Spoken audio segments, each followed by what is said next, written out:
বিসমিল্লাহির রহমানির রহিম। আসসালামু আলাইকুম। সকলকে আমার রান্নাঘরে স্বাগত জানাচ্ছি। আজকে আমার রান্নাঘরে নিয়ে এলাম নিজে হাতে ফুলুরি তৈরি করে রুই মাছ দিয়ে ঝোল। ফুলুরি দিয়ে রুই মাছের ঝোল। চলুন দেখা যাক কীভাবে ফুলুরি দিয়ে রুই মাছের ঝোল রান্না করলাম। এখানে ফুলুরি তৈরি করার জন্য বেসন নিয়ে নিয়েছি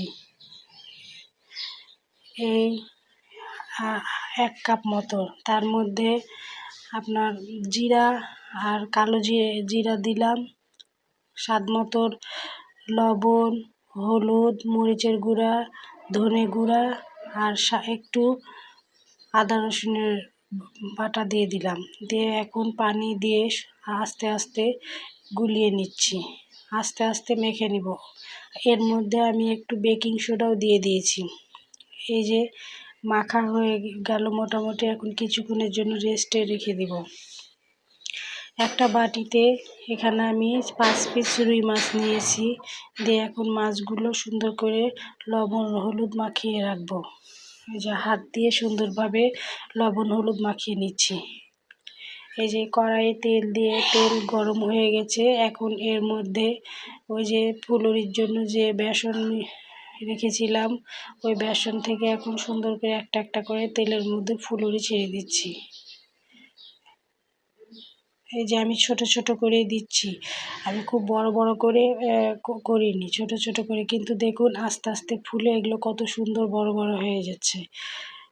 বন্ধুরা, আমার ভিডিও যদি আপনাদের ভালো লেগে থাকে তো অবশ্যই আমাকে একটা সাপোর্ট করেন। এই যে দেখুন ফুলুরিগুলো সুন্দর কত ফুলে বড় বড় হয়ে গেছে। কত ছোট ছোট করে দিলাম অথচ ফুলে কত বড় বড় হয়ে গেছে। এখন উল্টে পাল্টে সুন্দর করে ভেজে নেব। এই যে সবগুলো ফুলুরি আমার ভাজা হয়ে গেছে, এখন তুলে নিচ্ছি। এখন ফুলুরি ভাজা তেল ওখান থেকে অর্ধেকটা ঢেলে রেখে ওই তেলে আমি মাছ কটা ভেজে নিচ্ছি। এই যে মাছ কটা দিয়ে দিলাম, দিয়ে এখন উল্টো পাল্টা করে সুন্দরভাবে ভেজে নেব। মাছ ভাজা হয়ে গেছে, এখন একটা একটা করে মাছগুলো উঠিয়ে নিচ্ছি। মাছ ভাজা তেলে এখন আমি পেঁয়াজ কুচি দিয়ে দিলাম। পেঁয়াজ কুচি দিয়ে পেঁয়াজটা সুন্দরভাবে লাল লাল করে ভেজে নিলাম। এখন এর মধ্যে আমি টমেটো কুচি দিয়ে দিলাম। টমেটোটাকেও হালকা করে ভেজে নিয়ে এর মধ্যে স্বাদ মতো লবণ দিলাম। দিয়ে আবার একটু নাড়াচাড়া করে হলুদের গুঁড়া, ধনে গুঁড়া, মরিচের গুঁড়া দিলাম। দিয়ে সুন্দরভাবে কষিয়ে নিচ্ছি। আমি এর মধ্যে আদা রসুন বাটাও দিয়েছি, কিন্তু ওই ভিডিওটা আমার স্কিপ হয়ে গেছে। দিয়ে এখন মশলা কষিয়ে মাছগুলো দিয়ে দিলাম।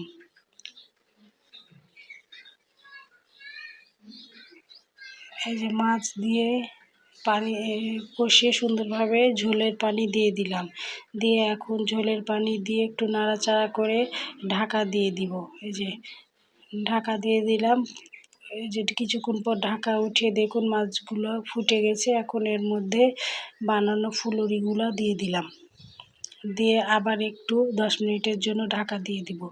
10 মিনিট পর ঢাকা উঠিয়ে দেখুন ফুলুরিগুলো রস টেনে আরও কত বড় বড় হয়ে গেছে। এমনি ভাজার সময় দেখেন বড় হয়েছে, আবার এখন রস টেনে আরও বড় বড় হয়ে গেছে। এখন উপর থেকে সামান্য জিরা গুঁড়া ছড়িয়ে দিলাম। দিয়ে কিছুক্ষণ ঢাকা দিয়ে আবার একটু 10 মিনিট রেখে আবার কিছু নামিয়ে নিলাম। এই যে তৈরি হয়ে গেলো হাতে ফুলুরি তৈরি করে রুই মাছের